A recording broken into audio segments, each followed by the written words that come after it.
opportunity to sit at these people's bedsides and to hold their hands and just lift them before the throne. I had the opportunity to hold on to people's hands as they were taking their last breaths from this earth. What a privilege. What an amazing privilege.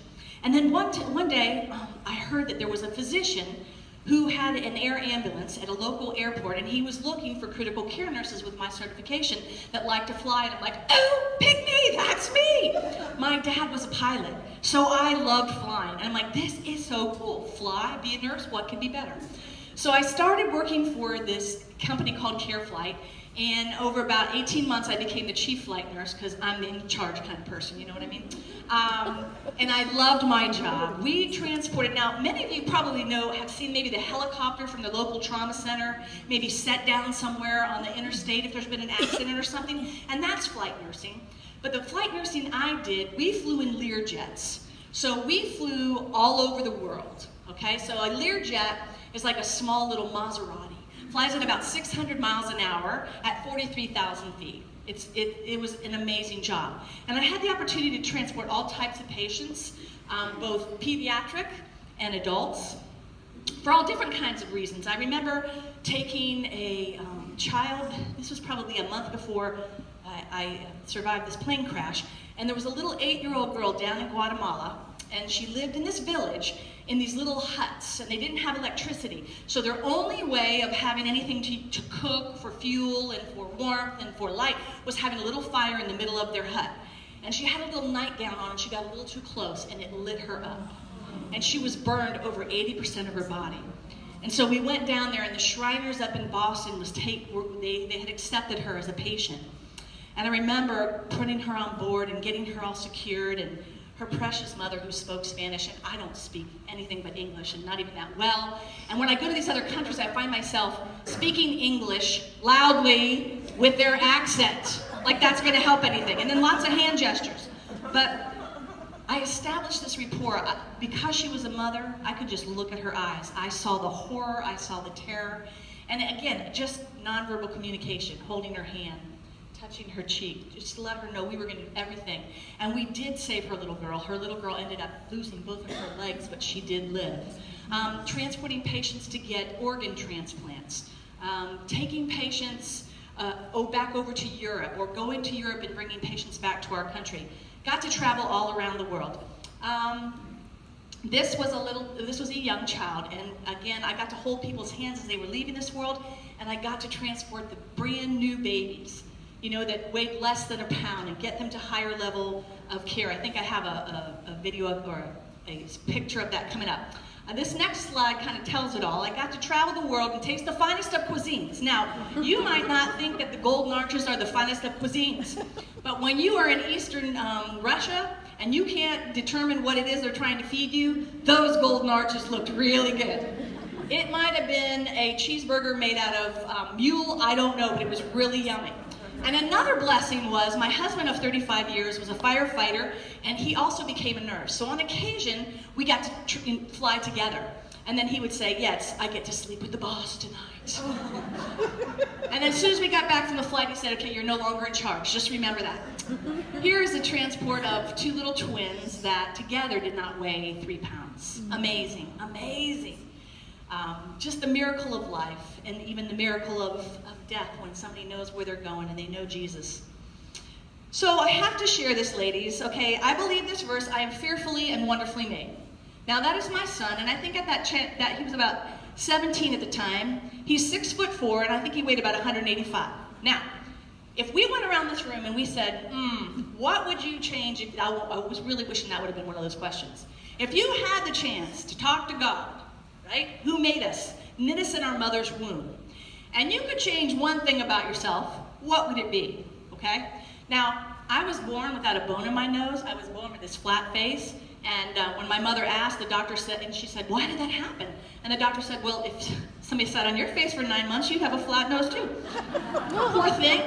She felt horrible. But anyway, that wasn't what I would change. What I would change, ladies, is, I don't know if you'll see my mother later. She's got these beautiful long lead legs. It said, what did you want to be when you were a child? She wanted to be a rockette, and she would have been a rockin' rockette. I did not get her beautiful, long, lean legs. I did get her brown eyes. I got my dad's ham hocks, okay? I had these meaty legs. I've been called Clydesdale. The guys wanted me to play football. It was just one of those things that I was always embarrassed about. But I'm here to tell you that they helped save my life. God knew exactly what I was going to go through. And so the story begins. It was on August 30th of 2002. Now, as the chief flight nurse, I would have to call and get report on any patient that we were going to transport so that I could make sure that we had the correct medical crew and we had all the equipment that we needed. So I had called to get report on this patient. She was in Marco Island. Now, I live in Clearwater, Florida. It's only like a 20-minute flight. And we were to pick her up and take her back to Kentucky where she would see her specialist. And she had lung cancer, and it was pretty aggressive cancer. And so she said, listen, I have a do not resuscitate, I have a living will, so just send me your aircraft, and I need oxygen, but I don't need any medical people.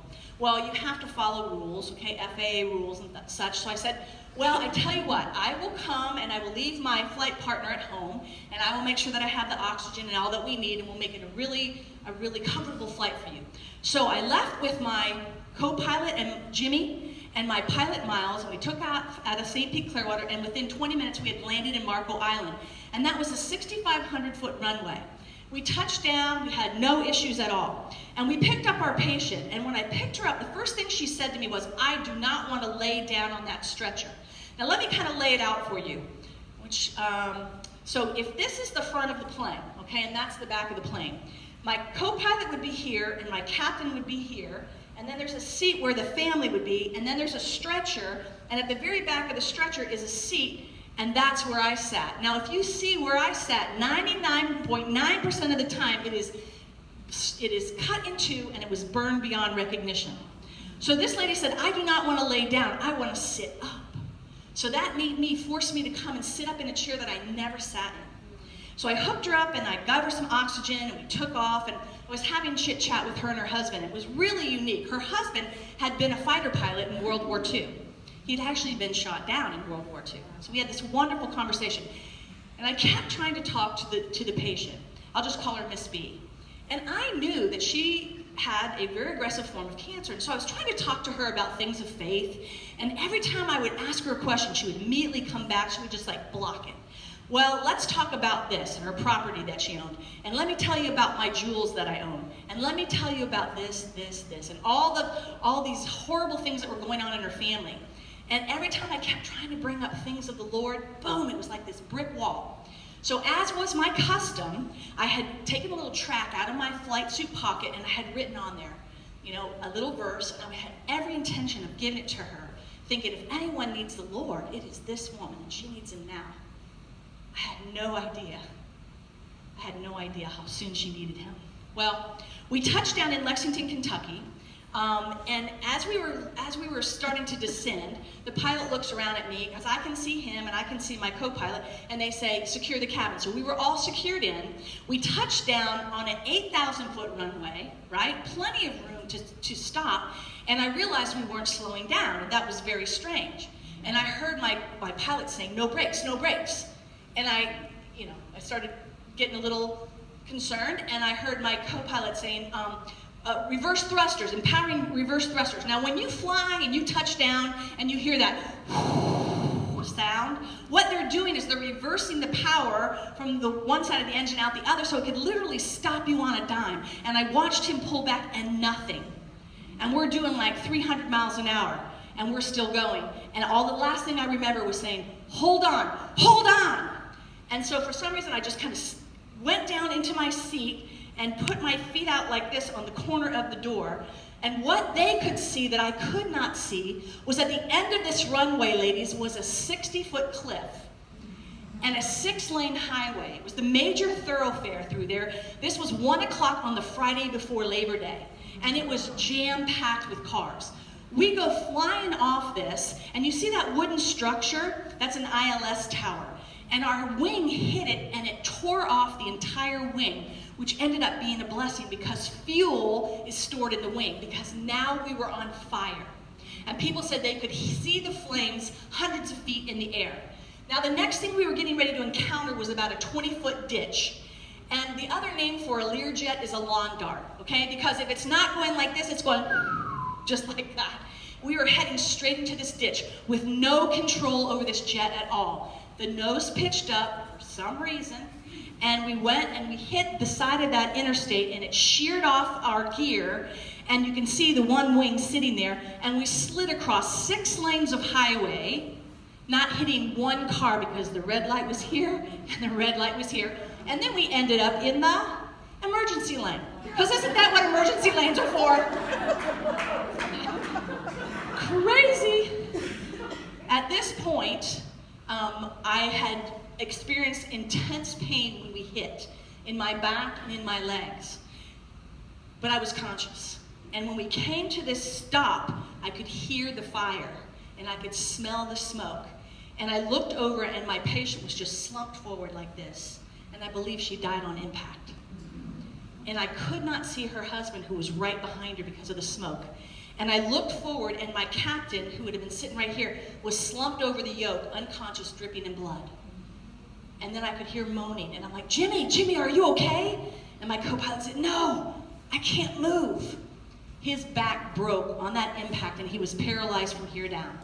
So I'm thinking to myself, okay, we're gonna burn to death. I need to get us out of this airport. I need to get us out of this airplane, and I need to do it, and I need to do it now.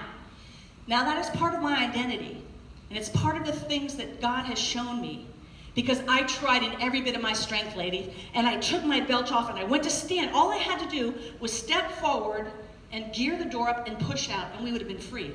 And with all my might, I tried to stand up, and I'm like, I can't move, I don't understand.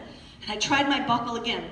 What I didn't understand was when we dropped that 60 feet, my lower legs and my upper legs at my knees went, and all the ligaments were torn away, my toes were that way, so I could not stand up. I was hemorrhaging in my legs and I had broken my back. And at that moment, after I realized that in my power, I was helpless, I said, what am I gonna do? We are all gonna die.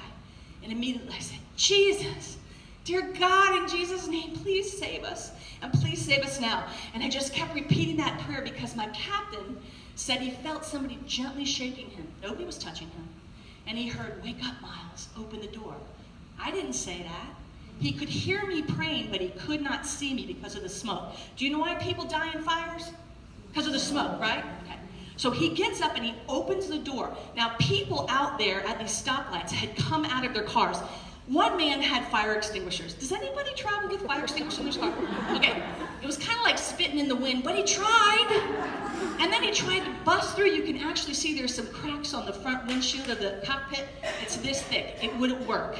It had to happen from the inside, and God made it happen. So Miles fell out, and then these people started pulling. They pulled my patient out, and then they pulled her husband out, and they couldn't see me, but they could hear me praying. And they said, come out, come out. I'm thinking, if I could come out, I would have already jumped over this person. I can't move, y'all.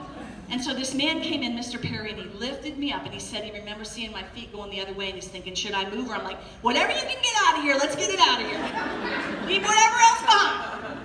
So they got me out there, and at this point, you can see that the fire rescue, okay? There was a call for all of them to come out, and there was 4 crash fire rescue vehicles, and they all came out around Versailles, but this guy right here that shot the phone, he heard parallel the runway. Nobody in the dispatch said that. That's what he heard, and he paralleled the one runway, broke through that gate, and he shot the phone over 6 layers of traffic and suppressed the fire so we did not blow up. Something I heard later, which was really cool, there were security cameras up